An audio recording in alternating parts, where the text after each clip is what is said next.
उत्तर प्रदेश में चुनाव हैं और उत्तर प्रदेश के चुनाव को देखते हुए देश के गृह मंत्री अमित शाह जी ने एक बयान दिया नेशनल टेलीविजन पर बैठ करके कि एक बार फिर से पाकिस्तान पर सर्जिकल स्ट्राइक करेंगे। अब पाकिस्तान पर सर्जिकल स्ट्राइक करने की बात देश के गृह मंत्री अमित शाह द्वारा की गई है, तो गोदी मीडिया राई का पहाड़ लेकर के सर पे चप्पल रख करके दौड़ने लगा है कि देखिए भैया, अमित शाह जी ने कह दिया है अब पाकिस्तान जो है ठर्रा रहा है, पाकिस्तान की जो है हवा निकल गई है। और सुदर्शन जैसे न्यूज चैनल तो इतना आगे निकल गए कि ये तक कह दिया कि पाकिस्तान के पैंट में मूत निकल गया अमित शाह की एक बयानबाजी के बाद। पर असल में देश को कैसे गुमराह करने की कोशिश अमित शाह द्वारा की गई है और गोदी मीडिया द्वारा की जा रही है, इसकी हर एक हकीकत को आपके सामने रखूंगा, क्योंकि लाल आंखें हमेशा जो हैं देश के गृह मंत्री अमित शाह जी की देश के मुसलमानों को या पाकिस्तान को डराने के लिए होती है। तो वहीं आपको बता दें कि पार्लियामेंट में खड़े होकर के जब 370 हटाया गया था, तब देश के गृह मंत्री ने साफ तौर पर कहा था कि जल्द ही सियाचिन भी हमारा होगा। सियाचिन का नाम लिया और चीन लगातार 17 महीने से लद्दाख पर कब्जा करके बैठा हुआ है, अरुणाचल प्रदेश में कब्जा करता जा रहा है और कई राज्यों में अपनी घुसपैठ कर रहा है। पर देश के गृह मंत्री को चीन नजर नहीं आ रहा, वो डराने का काम कर रहे हैं तो पाकिस्तान को। और भारतीय जनता पार्टी चीन के पूरे मामले में ऐसे खामोश बैठी है कि जैसे सांप सूंघ गया हो, इसके बारे में बात नहीं की जा रही। अमित शाह जी के इस बयान के बाद किस तरीके के रिएक्शन और क्या जो सच्चाई है उसको भी जान लेना देश की जनता को जरूरी है। आपको बता दें कि राजनीति हो या सामान्य जीवन, हर आदमी कमजोर दुश्मन को धौंसाने डराने से नहीं चूकता है। इंसान की फितरत ही ऐसी है कि वो जीवन भर भ्रम में रहता है। और भारत पाकिस्तान दो पड़ोसी देश हैं, दोनों के संबंध हमेशा खराब रहते हैं। भारत का एक और पड़ोसी देश चीन भी है, चीन के साथ भी भारत के मामलात अच्छे नहीं हैं। भारत का बर्ताव पाकिस्तान के साथ जिस तरह का है, वही वो चीन के मामले में उसका बिल्कुल उल्टा है। जिस समय 17 महीनों से चीन लद्दाख में कब्जा करके बैठा है, गृह मंत्री अमित शाह कह रहे हैं पाकिस्तान के खिलाफ फिर से सर्जिकल स्ट्राइक करेंगे। एक बार भी भारत की ओर से चीन का नाम लेकर स्वयं प्रधानमंत्री ने भी कोई बात नहीं की। जम्मू कश्मीर में टारगेट किलिंग की वारदातों पर एलओसी से आतंकियों की घुसपैठ की कोशिशों के बीच गृह मंत्री अमित शाह ने बृहस्पतिवार को 2 टूक में कहा कि सीमा पार हो आतंकी हमले बर्दाश्त नहीं किए जाएंगे। पाकिस्तान अगर बाज नहीं आया तो फिर सर्जिकल स्ट्राइक करके मुंह तोड़ जवाब दिया जाएगा। पाकिस्तान को सख्त लहजे में शाह ने संदेश दिया कि घाटी में दहशतगर्दों को भेजना और खून बहना बंद कर दे। ये घाटी के लोगों के लिए अमित शाह जी ने ये बयान दिया, क्योंकि मुझे याद है 2016 का वो पल जब नोटबंदी की गई थी, तो कश्मीर में जो पत्थरबाज हैं और आतंकियों की कमर तोड़ने के लिए की गई थी कि पाकिस्तान से लोग यहाँ ना पहुंचे।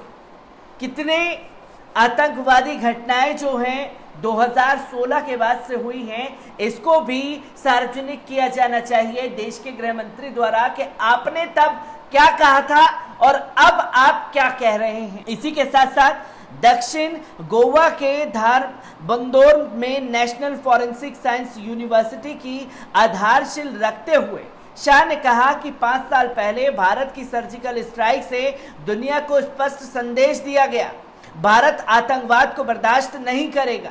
हिंसा फैलाने की हर कोशिश को बार बार जवाब दिया जाएगा।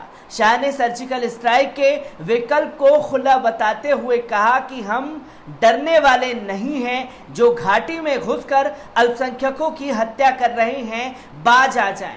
हमने पलटवार किया तो संभलने का मौका नहीं मिलेगा। शाह ने कहा वे वक्त और था जब आतंकी हमलों पर सिर्फ वार्ता होती थी, ये भाजपा की सरकार है, हम आतंकी दुस्साहस के कतई कबूल नहीं करेंगे।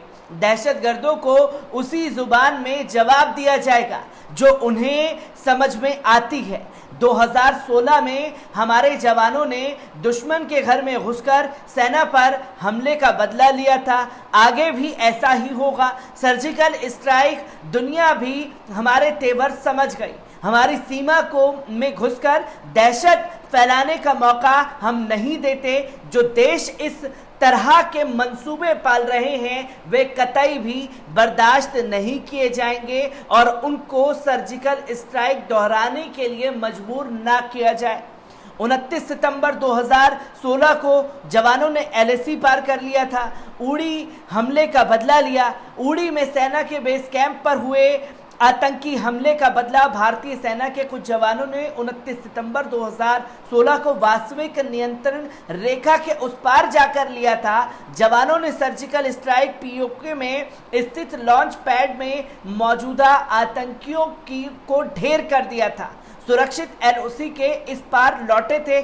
शाह ने अपने संबोधन में पूर्व रक्षा मंत्री मनोहर पर्रिकर के योगदान को याद किया। मनोहर पर्रिकर ने अपने कार्यकाल में पूर्व सैनिकों की बहुप्रतीक्षित 1 रैंक पेंशन की मांग को अमली जामा पहनाया था। इस मांग को सरकार में पर्रिकर ने मुख्य भूमिका निभाई थी।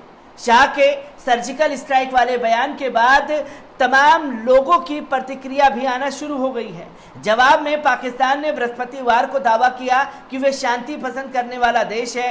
पाकिस्तान के विदेश मंत्रालय ने शाह के बयान को उकसाने वाला बताते हुए कहा कि इस तरह की धमकी से डरता नहीं है। गृह मंत्री अमित शाह ने कहा कि PM मोदी को अगर 2019 में बहुमत नहीं मिलता तो अनुच्छेद 370 हटाना और राम मंदिर पर फैसला संभव नहीं होता। मोदी के प्रचंड बहुमत का ही नतीजा है जो राम मंदिर निर्माण शुरू हुआ। भाजपा कार्यकर्ता सम्मेलन को संबोधित करते हुए शाह ने कहा कि 2022 में हम गोवा में भी पूर्ण बहुमत से सरकार बनाएंगे। आजादी से पहले और बाद में बनी सभी पार्टियों में भाजपा इकलौती ऐसी पार्टी है जिसकी आत्म एवं नेता नहीं बल्कि कार्यकर्ता है। बिना कार्यकर्ता के भाजपा की कल्पना ही संभव नहीं है। तो वहीं सोशल मीडिया पर अमित शाह के बयान के बाद तमाम प्रतिक्रिया भी आना शुरू हो गई है। विनोद काबरी लिखते हैं कि चीनी मीडिया की तारीफ से जारी ये वीडियो में भारतीय सैनिक होने का दावा विचलित करने वाला है। साफ दिख रहा है कि चीन युद्ध बंदियों को लेकर जिनेवा संधि का उल्लंघन कर रहा है। साथ ही बड़ा सवाल यह है कि नरेंद्र मोदी और राजनाथ सिंह ने देश को गुमराह किया, देश से झूठ कहा, तो वहीं राजनाथ सिंह ने झूठ बोला। तो वहीं अर्चना सिंह ने लिखा है कि लद्दाख हो, उत्तराखंड हो या अरुणाचल प्रदेश, भारतीय सीमाओं में चीनी घुसपैठ का सिलसिला रुकने का नाम ही नहीं ले रहा है। चीनी घुसपैठ पर मोदी सरकार की चुप्पी हैरान करने वाली है।